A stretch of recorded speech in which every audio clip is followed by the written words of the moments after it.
9 फरवरी से विधानसभा का बजट सत्र शुरू होगा, लेकिन सत्ता पक्ष का अभी तक नया मुख्य सचेतक नियुक्त नहीं हुआ है। मुख्य सचेतक के लिए कई नाम चर्चा में हैं, लेकिन बजट सत्र से पहले नियुक्ति होना मुश्किल नजर आ रहा है। देखिए रिपोर्ट। 9 फरवरी से शुरू होगा बजट सत्र। सरकार को घेरने का विपक्ष का प्लान तैयार।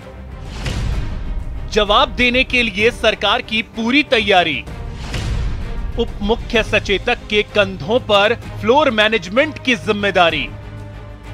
बजट सत्र मतलब सरकार की भावी योजना को सामने लाने का समय और यह बताने का वक्त भी कि बीते साल राज्य की जनता की भलाई के लिए क्या काम किए। प्रदेश में 9 फरवरी से विधानसभा का बजट सत्र शुरू हो रहा है, लेकिन इस बार राह आसान नहीं। सवाल सदन में सरकार के फ्लोर मैनेजमेंट की है। इस बार बजट सत्र के हंगामेदार रहने के आसार। कानून व्यवस्था को लेकर सरकार को घेरेगा विपक्ष। जमीन नीलामी को लेकर भी घेराबंदी की तैयारी। रीट लीक्स का मुद्दा भी सदन में उठ सकता है। नए मुख्य सचेतक की नहीं हो पाई है नियुक्ति। डॉक्टर महेश जोशी को मंत्री बनाए जाने के बाद पद खाली। उप मुख्य सचेतक महेंद्र चौधरी के कंधों पर रहेगी जिम्मेदारी।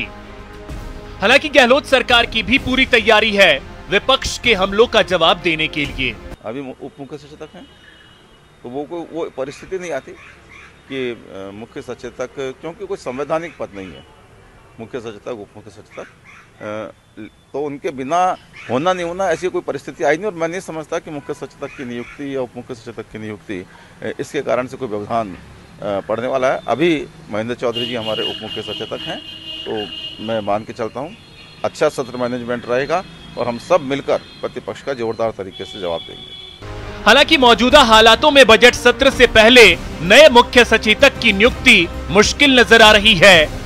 सत्ता पक्ष के मुख्य सचेतक को कैबिनेट मंत्री का दर्जा दिया जाता है, लिहाजा इस पद की दौड़ में पार्टी के कई बड़े चेहरे नजर आ रहे हैं। पार्टी के अलग अलग धड़ों की भी इस पद पर दावेदारी मानी जा रही है। ऐसे में अभी इस पद पर नियुक्ति से पार्टी में असंतोष ही पनपेगा, लिहाजा पार्टी अभी इस पद पर नियुक्ति को टालने की ही कोशिश करेगी। फिलहाल बजट सत्र में उप मुख्य सचेतक महेंद्र चौधरी ही सदन में फ्लोर मैनेजमेंट की जिम्मेदारी संभालेंगे। जयपुर से न्यूज़ 18 के लिए दिनेश शर्मा की रिपोर्ट। यूडीएच मंत्री शांति धारीवाल ने कोटा में आज यूआईटी द्वारा करवाए जा रहे प्रोजेक्ट्स का निरीक्षण किया। इस दौरान उन्होंने मोहनलाल सुखाड़िया और राजीव आवास प्रोजेक्ट का निरीक्षण कर लोगों की समस्याएं भी सुनी और समाधान का आश्वासन भी दिया। निरीक्षण के दौरान मंत्री शांति धारीवाल ने कहा, जल्द ही चंबल का पानी आवासीय कॉलोनी वालों को नसीब होगा। वहीं मंत्री शांति धारीवाल आज ही जयपुर उनके लौटने का कार्यक्रम है। शहर में खास तौर पर 4 दीवारी, ये आपका टिप्टा से लेकर के स्टेशन तक और स्टेशन से लेकर के आपका ये पूरा 12 रोड और बूंदी रोड, ये सारा तो कम से कम कवर होगा। ये जनवरी फरवरी तक सारा कवर हो जाएगा। तीन जो है तीसरी मंजिल पर आराम से पानी पहुँचेगा, चंबल का शुद्ध पानी। बाकी जो एरिया रह गया उसमें भी मेरा ख्याल है ये है कि उसमें भी शायद तीसरी मंजिल तक पानी पहुँचेगा। समस्याओं की जानकारी ले रहा हूँ, जहाँ जहाँ समस्या आ रही है वहाँ वो दूर करने की बात करी। मैं समझता हूँ कि निश्चित तौर पर जो है हमारी इस विजिट से यहाँ के लोगों को फायदा ही होगा। पीसीसी में आज डिजिटल सदस्यता अभियान को लेकर बैठक हुई। डिजिटल सदस्यता अभियान के प्रभारी के राजू के साथ ही नेशनल कोऑर्डिनेटर विशाल मीणा इस बैठक में मौजूद रहे। बैठक में डिजिटल सदस्यता अभियान के लिए संभागवार नियुक्त किए गए कोऑर्डिनेटर्स के साथ ही विभिन्न प्रकोष्ठों के पदाधिकारी भी मौजूद रहे। नेशनल कोऑर्डिनेटर विशाल मीणा ने कहा कि अभी चीफ एनरोलर्स की नियुक्तियां की जा रही हैं और 7 फरवरी तक 1 लाख से ज्यादा एनरोलर्स की नियुक्तियां कर ली जाएंगी। उसके बाद डिजिटल सदस्यता अभियान शुरू होगा, जिसके तहत 50 लाख से ज्यादा सदस्य बनाए जाएंगे। चारों सेलों के अध्यक्षों के साथ आज माननीय केराजू सर, जो एसटी एससी ओबीसी डिपार्टमेंट्स के इंचार्ज है एआईसीसी की तरफ से, उन्होंने आज चारों प्रदेश अध्यक्षों के साथ मीटिंग की है। चारों जो भी कम्युनिटी वाइज डिपार्टमेंट के साथ मीटिंग्स की है उस मीटिंग में ये सुनिश्चित किया गया है कि जो भी रिजर्व कॉन्स्टिट्यूंसीज है, ST SC जो कॉन्स्टिट्यूंसीज है, उनमें से भी वो पर्टिकुलर कास्ट और कम्युनिटीज़ के लोगों को भी चीफ एनरोलर्स बनाएं, ताकि ये सुनिश्चित हो कि हर बूथ पे ST, SC, OBC और माइनॉरिटी के लोग भी ज़्यादा से ज़्यादा लोग सदस्यता अभियान में भाग लें, ज़्यादा से ज़्यादा सदस्य बने, ताकि पार्टी बूथ में मजबूत हो। और अब बात करते हैं एक ऐतिहासिक उपलब्धि की। जी हां, भारत में 95% से अधिक वयस्क आबादी को वैक्सीन की पहली डोज लगा नया कीर्तिमान स्थापित किया गया है। खुद केंद्रीय स्वास्थ्य मंत्री मनसुख मांडविया ने ट्वीट किया है। ट्वीट में मनसुख मांडविया ने लिखा है कि नववर्ष की ऐतिहासिक उपलब्धि, भारत ने अपनी 95% से अधिक वयस्क आबादी को वैक्सीन की पहली डोज लगाने का कीर्तिमान हासिल कर लिया है। प्रधानमंत्री नरेंद्र मोदी जी के नेतृत्व, स्वास्थ्य कर्मियों की मेहनत और जन भागीदारी से हम निरंतर इस अभियान में आगे बढ़ रहे हैं। हैशटैग सबको वैक्सीन, मुफ्त वैक्सीन, मनसुख मांडविया इन्होंने ट्वीट किया है।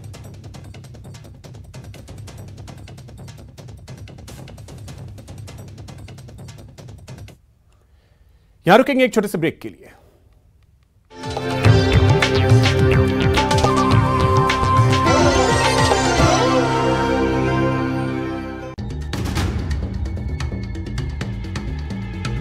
31 जनवरी तक वैक्सीनेशन का टारगेट हासिल कर लिया जाएगा।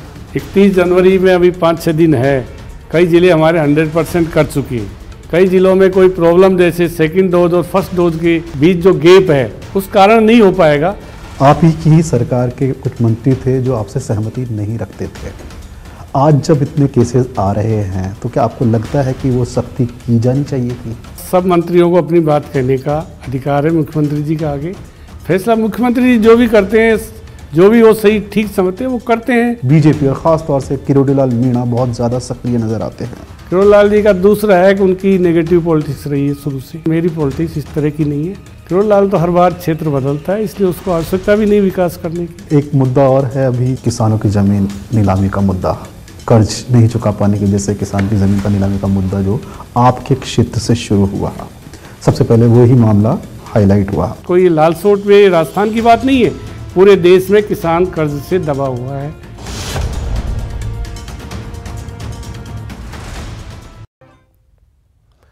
ब्रेक के बाद आपका स्वागत है।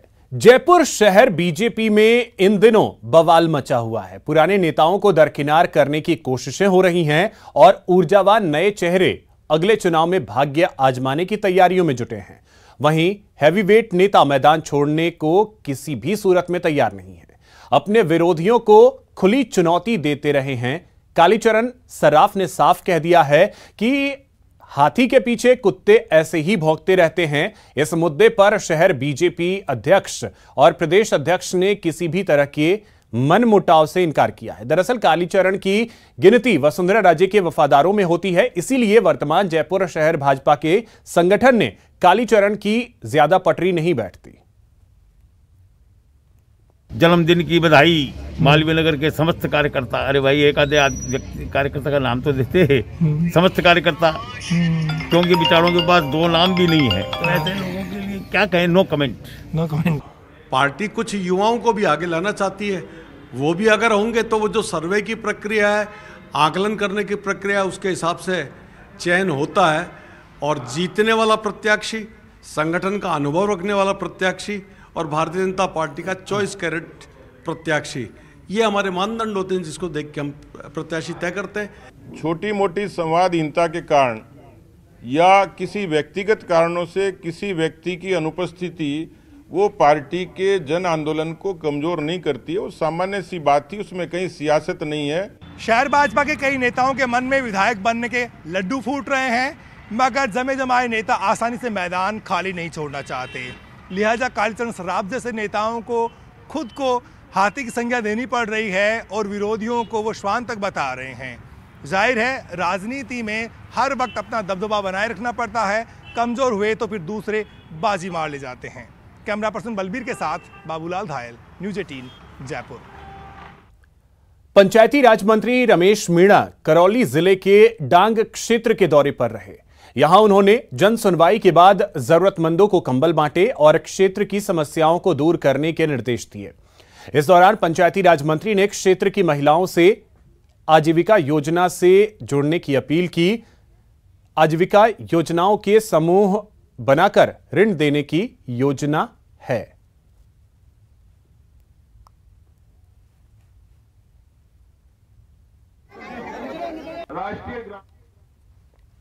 खबर टोंक जिले से है, जहां कच्ची नहरों को पक्की करने और केसीसी धारक किसानों का ब्याज माफ करने की मांग को लेकर किसान टोडा रायसिंह में इकट्ठा हुए।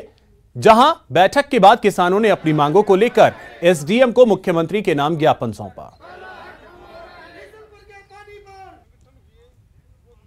डूबे अंसारी को मुख्यमंत्री के नाम ज्ञापन सौंप कर अवगत कराया कि हमारी मांगे आने वाले बजट के अंदर पूरी करें, अन्यथा टोंक जिले के 86 गांव के किसान आने वाले विधानसभा के चुनाव में इनका जवाब पत्र से देंगे।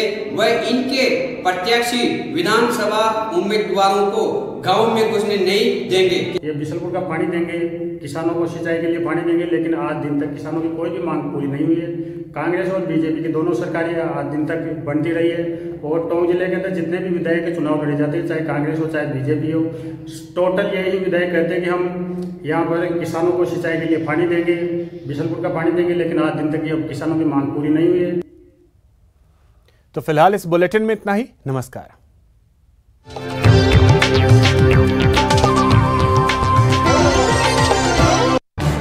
इस न्यूज हेडलाइंस के